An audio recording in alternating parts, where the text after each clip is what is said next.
Hello friends, welcome back to our channel. हिवाळा special रेसिपीजमध्ये आज आपण बघणार आहोत हिवाळ्यामध्ये पौष्टिक अशी डांगरची रेसिपी. डांगर हे बनवायला जितकं सोपं आहे तितकंच ते पौष्टिक आहे आणि चवीलासुद्धा खूप टेस्टी आहे. तर चला स्टार्ट करूया रेसिपी शेवटपर्यंत नक्कीच बघा. रेसिपी आवडली तर रेसिपीला लाईक करून चॅनलला सबस्क्राईब करायला विसरू नका. डांगर करण्यासाठी आपण काळे अखंड उडीद आहेत ते वापरणार आहोत. सगळ्यात सुरुवातीला कढई आहे ती गरम करून घ्यायची. कढई गरम करून झाल्यानंतर इथं 1 वाटी काळे उडीद आहेत ते भाजून घ्यायचे आहेत आपल्याला. गॅसची फ्लेम आहे ती मीडियम ठेवायची आणि मीडियम फ्लेमवरच उडीद आहेत ते खरपूस असे भाजून घ्यायचे आहेत. भाजून झाल्यानंतर हे एका प्लेटमध्ये आपण काढून घेऊया आणि थंड झाल्यानंतरच मिक्सरमधून ह्याची आपल्याला पीठ बनवून घ्यायचं आहे.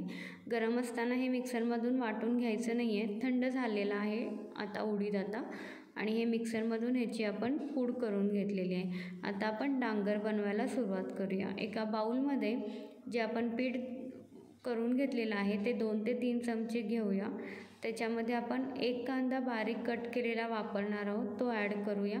कांदा ॲड केल्यानंतर चवीनुसार मिरची ॲड करायची आहे. इथं 1 मिरची बारीक कट केलेली आहे ती यूज केलेली आहे.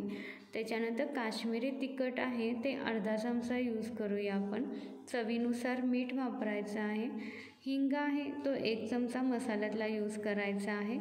कच्चं तेल आहे ते 2 छोटे चमचे यूज करूया. थोडीशी कोथिंबीर ॲड करूया आणि गरजेनुसार पाणी वापरून पीठ आहे ते आपण छान असं भिजवून घेऊया. पाण्याचा वापर आहे तो एकदम करायचा नाही आहे आपल्याला. जसं लागेल तसा पाण्याचा वापर करूया. सगळ्यात शेवटी परत एकदा कोथिंबीर ॲड करूया आणि असं झटपट होणारं डांगर पौष्टिक हिवाळा स्पेशल तयार झालेलं आहे. रेसिपी कशी वाटली हे कमेंट्स करून नक्कीच सांगा. रेसिपी आवडली असेल तर रेसिपीला लाईक करा, रेसिपी शेअर करा आणि चॅनलला अजूनही सबस्क्राईब केलं नसेल तर चॅनलला सबस्क्राईब करून बेल आयकॉनला क्लिक नक्कीच करा, ज्याच्यामुळे तुम्हाला नवीन व्हिडिओचं नोटिफिकेशन मिळू शकेल. Thank you for watching.